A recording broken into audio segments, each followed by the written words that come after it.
20 anyos, milyonarya. Ako ang nagmamay-ari at nagpapatakbo ng maraming negosyo na iniwan ng asawa ko. Isa rito ang Misibis Bay. Maraming gustong umagaw. Maraming gustong makuha kung ano man ang pagmamay-ari ko ngayon. Pero sa abot ng aking makakaya, sisiguraduhin kong wala sa kanila ang magtatagumpay. Noon, inapi siya. Mga squatter kayo! Umanap kayo ng ibang pagtatayuan nyo ng kubo! Dito na ako lumaki. At yung apo ko dito na pinanganak. Kapag hindi pa kayo umalis, kakalat-kat namin kayo para kayo! Magkamatayin mo na tayo! Ang babayaran ninyo lahat ng ito, mga hayop kayo!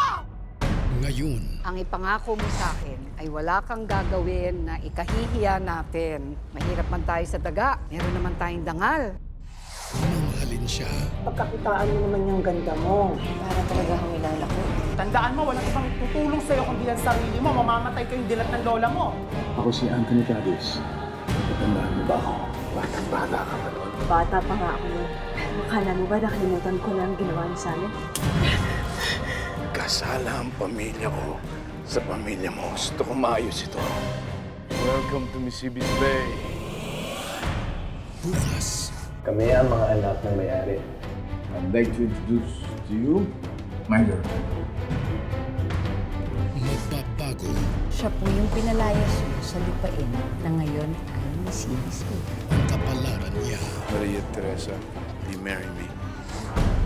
TV5 proudly presents a series so intense and so provocative, you have to watch it in 30 days.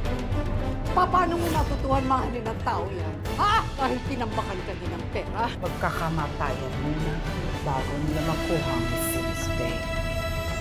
Get ready for a one-of-a-kind TV5 miniseries.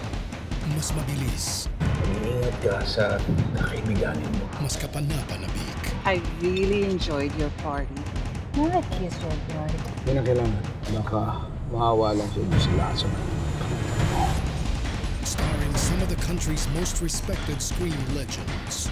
Christopher De Leon, Boots Anson Roa, and Vivian Velez, with some of Philippine television's hottest stars. Daniel Matsunaga, Megan Young, Victor Silayan, Vin Abrenica, Malak Sochdifat, Luke Gicane, and Ritz Azul.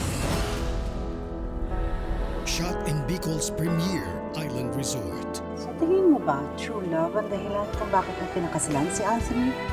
Love, deceit, revenge. A billion pesos inheritance? She's capable of anything. Ako si Marta. Babawiin ko ang inagaw nila sa aking pamilya. Misibis Bay, simula July 1, Lunes, pagkatapos ng Undercover.